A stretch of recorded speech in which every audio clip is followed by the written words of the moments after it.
सुधांशु जी, लेकिन वो जश्न मना रहे हैं कि हमने चुनाव तो किया, चुनाव में वोटिंग तो हुई, और देखिए दिन भर की गिनती चलती रही। आरोप लगे हैं, उस पर मैं सुप्रिया जी से सवाल करूंगी, लेकिन सवाल है कि आज कांग्रेस पार्टी ने रवायत बदलकर चुनाव जिस तरह से कराया, उससे एक मैसेज आता है, एक बड़ा संदेश जाता है। प्रधानमंत्री ने भी बधाई दी है मल्लिकार्जुन खड़गे को।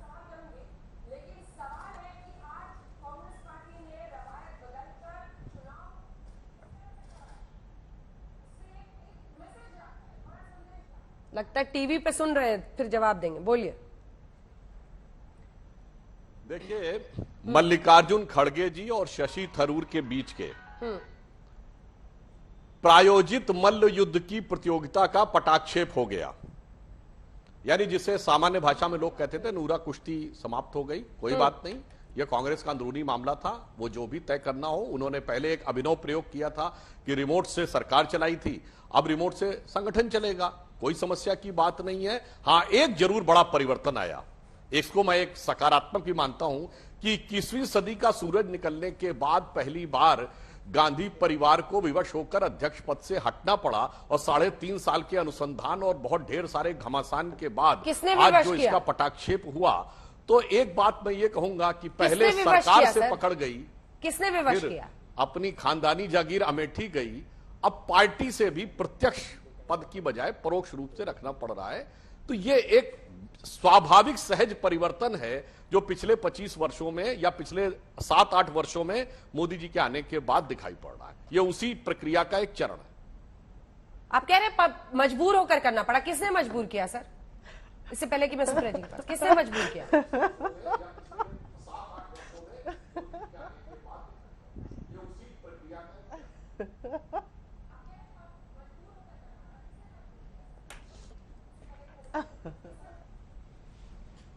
नहीं, मजबूर होने के, हाँ बता रहा हूं। पिछला लोकसभा सत्र आपको ध्यान है अंजना जी, जब राहुल गांधी आके हौंक हौंक के प्रेस कॉन्फ्रेंस करते थे और मल्लिकार्जुन खड़गे जी और अधीर रंजन चौधरी जी पीछे खड़े रहते थे। क्या थे राहुल गांधी जी? सांसद। मल्लिकार्जुन खड़गे जी क्या थे? नेता प्रतिपक्ष राज्यसभा। अधीर रंजन चौधरी जी नेता प्रतिपक्ष लोकसभा। बगल में भी नहीं खड़े रहते थे, पीछे खड़े रहते थे। बस वो दृश्य पर्याप्त है यह बताने के लिए कि कौन कितना मजबूर था और कौन कितना मगरूर था। चलिए ठीक है, सुप्रिया जी उनकी बातों का भी जवाब दीजिए। फिक्स मल्ल युद्ध कह रहे हैं वो इसे, और फिर उन शिकायतों का क्या जो सोज साहब की तरफ से लिखा गया है कि यूपी में, पंजाब में गड़बड़ियां हुई है अध्यक्ष पद के चुनाव को लेकर। यहां पर भी ईवीएम का मामला आ गया क्या? हालांकि पर्चे से वोटिंग हुई थी। अंजना जी, एक बात तो है, आपका एक साधुवाद देती हूं। कभी कभी दिन में आप थक जाते हैं, एंटरटेनमेंट खूब रहता है।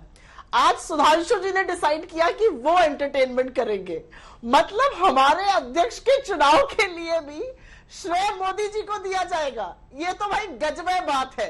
कांग्रेस के अध्यक्ष का चुनाव हुआ जो भारतीय जनता पार्टी ने कभी नहीं किया अपनी पार्टी में, उसका श्रेय भी ये मोदी जी को देंगे। मतलब मुझे हंसी आए या इन लोगों की सोच पर तरस आए, वो अपने आप में एक बात है, लेकिन वाकई में सच में हंसी आ रही है। और थैंक यू हंसाने के लिए। सुधांशु जी थोड़ा थक गई थी आज, सुबह से थोड़ा व्यस्त थी, अच्छा लगा आपने हंसाया खूब। देखिए, सबसे पहले तो भारत में जो लोकतंत्र की परंपरा है, और जब हम लोकतंत्र की मजबूती की बात करते हैं अंजना जी, तो हम सिर्फ बाहर के लोकतंत्र की नहीं, अपनी पार्टी के लोकतंत्र की भी बात करते हैं। हम सब लोगों ने करीब करीब 9,385 डेलीगेट्स ने वोट डाला, और उसके बाद एक चुनाव हुआ, और उस चुनावी प्रक्रिया से एक अध्यक्ष चुने गए। यह भी सच है कि मिल में मजदूरी कर रहे एक व्यक्ति का लड़का आज भारतीय राष्ट्रीय कांग्रेस का अध्यक्ष बना, एक शोषित वंचित समाज का व्यक्ति अध्यक्ष बना। इसका मुझे बहुत फक्र है, बहुत गर्व है।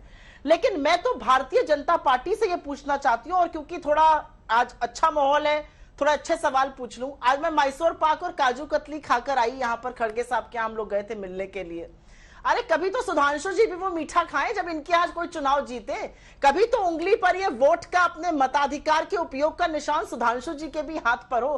कौन सी इकाई वोट दे देती है, कैसे चुनाव हो जाता है, किसी को पता ही नहीं चलता है, और आकर हम पर पत्ते कसेंगे। आपने एक शब्द का प्रयोग किया था अपने इंट्रो में, कांग्रेस ने रवायत बदली। जी नहीं, कांग्रेस ने रवायत नहीं बदली। कांग्रेस की परंपरा हमेशा से हमारा कितने साल बाद चुनाव हुआ? जो हमारा कांग्रेस का कॉन्स्टिट्यूशन है वो चुनाव की बात करता है। कितने साल बता बाद रही हूं चुनाव आपको, हुआ? रुकिए। चुनाव की परंपरा रही है हमारी पार्टी में, चाहे वल्लभ भाई पटेल हो, चाहे जवाहरलाल नेहरू हो, चाहे पुरुषोत्तम दास टंडन हो, चाहे स्वयं महात्मा गांधी हो, चुनाव की परंपरा रही है। सोनिया गांधी ने भी चुनाव लड़ा है इस पार्टी में, और जितेंद्र प्रसाद जी के खिलाफ लड़ा, जो बाद में उनके पॉलिटिकल एडवाइजर बने रहे। लेकिन मैं फिर से एक बात कहूंगी, हाँ सर्वसम्मति से चुनाव बीच में हुआ, अब फिर हो गया चुनाव, इसमें कोई बड़ी बात नहीं है। लेकिन इन्होंने कुछ बातें कही किन्हीं पदों को लेकर। वीडियो एक चला था, वीडियो तो नहीं दिखा के लोगों का टाइम वेस्ट करना चाहूंगी। ये पिक्चर है, एक हाथ है अमित शाह जी का, किसकी बांह पकड़ रहा है? जेपी नड्डा जी की। अमित शाह जी जेपी नड्डा जी को खींचकर रास्ते से बाहर कर रहे थे कि वो कहीं फोटो फ्रेम में प्रधानमंत्री और उनके ना आ जाए। ये वीडियो सर्वविदित है, सबने देखा है, गूगल पर जाकर डालिएगा अमित शाह पुलिंग नड्डा हैंड, ये आ जाएगा। उसके बाद ये एक और वीडियो है, राजनाथ सिंह जी नमस्कार नहीं कर रहे हैं मोदी जी को, परेड चल रही थी, अकेले कैमरा चलना था, डिफेंस मिनिस्टर हैं, रक्षा मंत्री हैं, उनको बोला गया चुपचाप यहां से खिसक लीजिए, कैमरे पर ध्यान बंटना नहीं चाहिए। तो दिक्कत की बात यह है कि इस तरह की बातें करना, जब आपका आंतरिक लोकतंत्र और आपका आंतरिक रिमोट 1.5 लोगों के हाथ में है, आपको शोभा नहीं देता है। हमें आपकी फप्तियां कसने से कोई फर्क नहीं पड़ता है। मुझे ऐसा लगता है कि हमने, और गर्व से सीना ठोककर, ताल ठोककर कहती हूं, चुनाव कराया है। जिस दिन अपनी पार्टी में लोकतांत्रिक तरीके से चुनाव करा लीजिएगा, उस दिन बात करिएगा। गाए बगाए क्या 21वीं सदी और क्या 19वीं सदी, सबको पता है। आपके यहाँ 1.5 लोग आपकी पार्टी और सरकार चला रहे हैं, ठीक है, और उसी का नतीजा है कि हम वहां हैं जहां पर है। 100 साल पर आपने जवाब नहीं दिया। कांग्रेस का छोटा मोटा ईवीएम कांड ही हो गया ना आज तो। किस पर? हाँ सॉरी, मैं दे देती हूं जवाब।